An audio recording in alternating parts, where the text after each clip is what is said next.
Bienvenidos a El Lado Oculto, un gusto de recibirlos una semana más aquí en Canal 20. Hoy creo que vamos a hacer un programa especial porque vamos a homenajear a dos artistas muy importantes para la música uruguaya. Vamos a homenajearlos de una manera también peculiar. Se cumplen 40 años de un disco trascendente para la música popular uruguaya como es Mateo Solo Bien Se Lame. Y también se cumplen 40 años de un disco de una señora que nos acompaña, que dentro de muy pronto va a estar haciendo un espectáculo que se llama Just Feeling, y ella, Just Feeling en inglés, ella en realidad tiene un nombre francés que es Diane Denoir. ¿Cómo te va? Bienvenida. Gracias. Un gusto de que estés con nosotros. Bien. Bueno, 40 años de estos dos discos. Tú tuviste mucho que ver también en Mateo Solo Bien Se Lame. Algo. Y Mateo tuvo que ver en tu disco, ¿no? Mucho. Vamos a hablar, por supuesto, después de repasar, de ubicarnos un poco en la época, en la iconografía, en esa tapa tan emblemática de Arruabarrena, ¿no? Que hacía las tapas de la planta. Bueno, vamos a repasar a estos dos músicos en este tape. Tras de ti quedaba, me di. Mateo Solo Bien Se Lame es el primer disco solista de Eduardo Mateo. Salió a la venta en octubre de 1972 en Argentina y en diciembre del mismo año en Uruguay. Se trata de un álbum que tuvo un fuerte impacto en toda una generación de músicos uruguayos e influyó en el desarrollo de la escena musical nacional.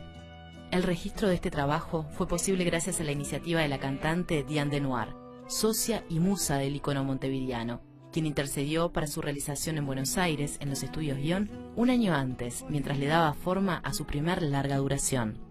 En el disco de Diane Denoir, Mateo tocó todos los instrumentos que consideró necesarios. Además, allí se encuentran 3 temas de su autoría, como Mejor Me Voy, Esa Tristeza y Hoy Te Vi. Hoy, en El Lado Oculto, celebramos de la mano de Diane Denoir los 40 años de estos dos trabajos discográficos que cambiaron la manera de hacer y escuchar música en Uruguay.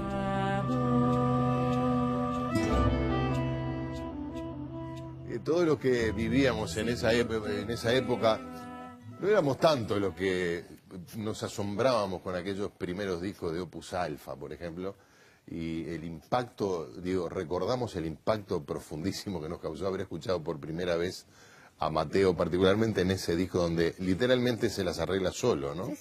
Sí. Toca todo, hace todo, son sus temas, la mayoría de sus letras. Era impresionante la versatilidad de Mateo, ¿no? Claro, lo grabó en Buenos Aires, en los míticos estudios Sion, con Carlos Piris en los controles. En realidad el disco lo sacó Carlos Piris de alguna manera, ¿no? Absolutamente. Bueno, Piris era en Ion el técnico que habían contratado, por eso se había ido a vivir a Buenos Aires. Hasta entonces había sido nuestro representante y era el que a todos los uruguayos minuciosamente nos grababa. Por eso es que se recuperaron tantas grabaciones de esas épocas. Era el que grababa para Discodromo, para otros programas de televisión, para la gente joven. Claro, en una época se grababa y se hacía playback, ¿no? Exacto, sí, porque cantar a las 10 de la mañana con la calidad de sonido de aquella época era terrorífico. Pero pero se grababa el audio para ese programa, no pasaban un disco. Sí, pero Piro lo que tenía era que guardaba minuciosamente copias, por Claro. eso, si bien en los canales de televisión se perdieron las grabaciones de esos programas, Piris mantuvo el sonido de aquella época, Claro. ¿no? Y bueno, él era el técnico de grabación de Ion, crea un sello uruguayo que se llamaba De la Planta, y ahí íbamos todos a Buenos Aires en diferentes tandas a grabar. Claro, en una época donde incluso, llamémosle el rock argentino, era muy incipiente. Estaba haciendo Almendra. Manal y alguna cosa más, ¿no? Sí, era como muy tímido todavía. Sí. Era incipiente, esa es la palabra que vos usaste, sí. Y pensar en que bueno, dije Manal, dije Almendra, habría que citar a Los Gatos y algunos otros más, por supuesto. No sé por qué se me ocurrió Manal, yo que sé, Box Day, pero ¿qué significaba para ustedes tener la posibilidad de grabar en Buenos Aires y aún de ser escuchados en Buenos Aires, en el año 72? Sí, era como, yo qué sé, como que ahora te dijeran, andá a grabar a Nueva York, ¿no? O sea, era ir de la aldea, era ir de un estudio como era acá, Sondor, que tenía 2 canales, a un estudio como Ion, que tenía en aquella época 16 canales, que nos parecía que eran una barbaridad, cuyo dueño además era un músico, Helvar.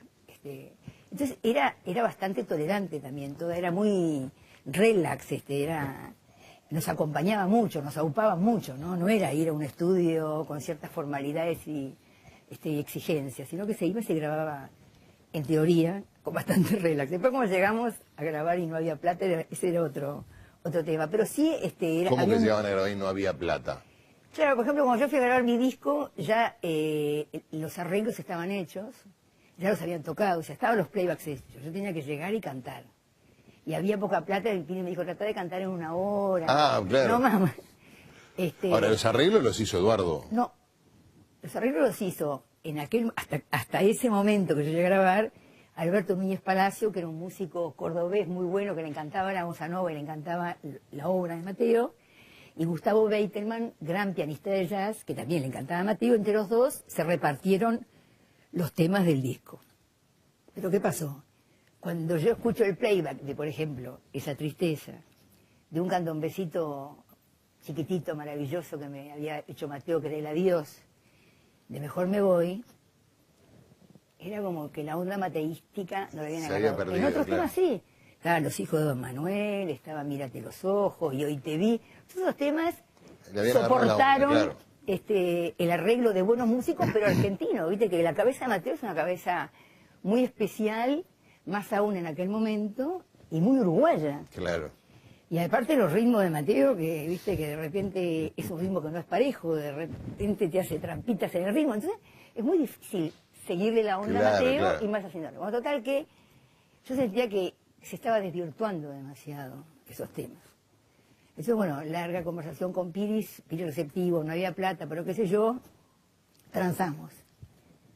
Yo me iba por las mías a Montevideo, traía a Mateo y que Mateo grabara, pero A Buenos bueno, Aires. Claro, pero que toque todo porque ya no hay más plata para contratar Claro, ningún claro, músico. claro. Entonces, en mi disco, todos los temas menos 3 son orquestados. Escuchás oboes, Claro. violines, saxofones, Sí, trompeta, sí, sí. qué sé yo. Y hay 3 temas donde escuchás tumbadora, Son dos discos guitarra, distintos, claro. bajo, órgano, y todo lo toca Mateo. Claro. Y así, bueno, estando Mateo ahí, Ahora, lo grabaste antes que Mateo solo que claro, claro. Mateo vino a A grabar grabar contigo. esos temas conmigo. Supuestamente a los 3-4 días se iban. Pero claro, Claro. lo tengo acá, chum, lo sentó, y bueno, lo tuvo como 1 mes y medio. De hecho, Mateo se volvió a Montevideo, dijo, me vuelvo en un par de días, todavía lo están esperando. El ¿no? lunes le dijimos Claro. a la mamá, Vuelvo el yo le dije, pero yo a Buenos Aires te vuelven 2-3 días. Y yo fui un viernes y bueno, los 3 días era el lunes. El lunes no volvió. Pero bueno. Pero después, en rigor, se volvió Y sin terminar el disco. Sí, se escapó, Se después escapó. volvió a ir, se hartó. Claro. Lo que pasa es que Mateo, era muy difícil pedirle que haga una cosa 4 veces, 5 veces, ¿viste? Toma 5, toma 6. En aquella Claro. época no se grababa como ahora, que ahora graban con pedacitos Sí, sí, digital. En aquella época es analógico con las cintas de carrete abierto, y era toma 1, toma 2, toma 3. Hasta que saliera bien, o más o menos bien. Sí. Y Mateo también, todo lo que hacía le parecía que salía mal, Sí. aunque saliera maravillosamente Bueno, hay, bien. el que recuerde el disco, y si nunca lo escuchó, pues salga corriendo a escucharlo. En la época era una curiosidad, era una cosa realmente insólita, que estuvieran las partes que, entre comillas, estaban mal, ¿no? Que justamente Piris guardó. Exacto, y lo editó en el disco, ¿no? Entonces la mamá vieja vuelve para atrás y empieza de vuelta y Me dice, pa, sí. Pagó. Y ahí quedó lo de la contumacia, ¿no? También como una expresión típica de Mateo. Pero habría que... ¿Hablaste con Piri después sobre por qué hizo eso, por ejemplo? ¿Por qué lo editó así? No, yo creo que no era una cosa rara, porque Piris tenía esas particularidades en muchas cosas. O sea, a mí no me llamó la atención que Piris guardara eso, me pareció bien, porque era parte de Mateo. No, no hablamos de eso, no. Era como parte de la normalidad de Mateo. Seguro. Y me pareció de hasta- alguna manera recogía lo que era Mateo, el espíritu Claro, de, sí. de la música y de la persona, de la personalidad. Sí, yo creo que de parte de Piris es sincero, además de vanguardista, ¿no? Claro. Que pone algo que en aquella época, la única cosa rara en esa época son los Beatles que te ponen una cinta al revés. Seguro, claro. Esas eran las rarezas que nosotros veíamos. Pero me parece bien que Piris haya puesto a Mateo integralmente. E incluso Mateo le da órdenes a Piris. Sí, dice, mira, cualquier cosa dejala ahí, dejala correr, dejala dejala correr, ahí. claro. Y eso lo respetaba él. Sí, me parece ¿A vos te parece fantástico. que tenía conciencia Piri? Bueno, Mateo seguro que no era consciente de lo que estaba creando, ¿no? No. Eso, en general los artistas verdaderos no lo son. En esa época nadie tenía conciencia Nadie, del ¿no? valor Claro. que podía tener lo que estaba haciendo. Pero Piri de alguna manera intuyó que ahí había algo diferente. Sí, Porque y- vamos a entendernos con Diane Denoir, con Mateo y con tantos otros, no es que fuera a hacerse rico. No, pero Piris se dio cuenta que había una música urbana, uruguaya, que no se conocía y que no estaba grabada. En aquella época era más folclore, ¿no? Claro, claro. La música popular. Sí, o Y este, después la canción de protesta. claro. Un poco después. Digo, me refiero a la canción más comercial. La como se llamaba en internacional, época, la claro. melódico internacional que le decían, exacto. Exactamente. Pero que había como, digamos, toda una fuente de gente joven que estaba creando y que hacía pero que hacía un tipo de música diferente, que Piris y antes Bergeré, Ernesto Bergeré sí, claro.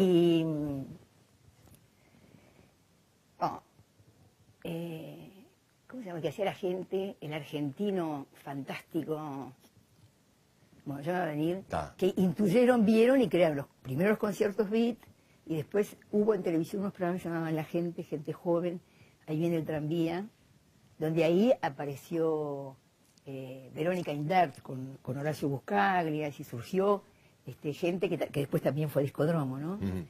Augusto Bonardo, ¿cómo Claro. olvidé el nombre de Augusto Bonardo? Gran intuitivo. ¿Cómo no? Yo creo que esa gente vio que había una sensibilidad y había una corriente. Diane, quizás había que pensar al revés, ¿qué hubiera pasado si Piris no hubiera registrado esos discos intuyendo que había una música urbana uruguaya incipiente, ¿no? Qué pena, ¿no?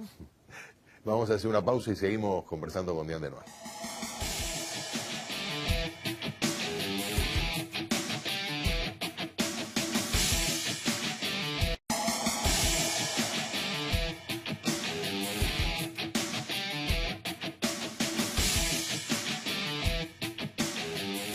Bienvenidos a El Lado Oculto, un gusto de recibirlos una semana más aquí en Canal 20. Hoy creo que vamos a hacer un programa especial porque vamos a homenajear a dos artistas muy importantes para la música uruguaya. Vamos a homenajearlos de una manera también peculiar. Se cumplen 40 años de un disco trascendente para la música popular uruguaya como es Mateo Solo Bien Se Lame. Y también se cumplen 40 años de un disco de una señora que nos acompaña, que dentro de muy pronto va a estar haciendo un espectáculo que se llama Just Feeling, y ella, Just Feeling en inglés, ella en realidad tiene un nombre francés que es Diane Denoir. ¿Cómo te va? Bienvenida. Gracias. Un gusto de que estés con nosotros. Bien. Bueno, 40 años de estos dos discos, tú tuviste mucho que ver también en Mateo Solo Bien Se Lame. Algo. Y Mateo tuvo que ver en tu disco, ¿no? Mucho. Vamos a hablar, por supuesto, después de repasar, de ubicarnos un poco en la época, en la iconografía, en esa etapa tan emblemática de Arruabarrena, ¿no? Que hacía las tapas para de la planta. Vamos a repasar a estos dos músicos en este tape. Tras de ti quedaba, me di. Mateo Solo Bien Se Lame es el primer disco solista de Eduardo Mateo. Salió a la venta en octubre de 1972 en Argentina y en diciembre del mismo año en Uruguay. Se trata de un álbum que tuvo un fuerte impacto en toda una generación de músicos uruguayos e influyó en el desarrollo de la escena musical nacional. El registro de este trabajo fue posible gracias a la iniciativa de la cantante Diane Denoir, socia y musa del ícono montevideano, quien intercedió para su realización en Buenos Aires, en los estudios Guión, un año antes, mientras le daba forma a su primer larga duración. En el disco de Diane Denoir, Mateo tocó todos los instrumentos que consideró necesarios. Además, allí se encuentran 3 temas de su autoría, como Mejor me voy, Esa tristeza y Hoy te vi. Hoy, en El Lado Oculto, celebramos de la mano de Diane Denoir los 40 años de estos dos trabajos discográficos que cambiaron la manera de hacer y escuchar música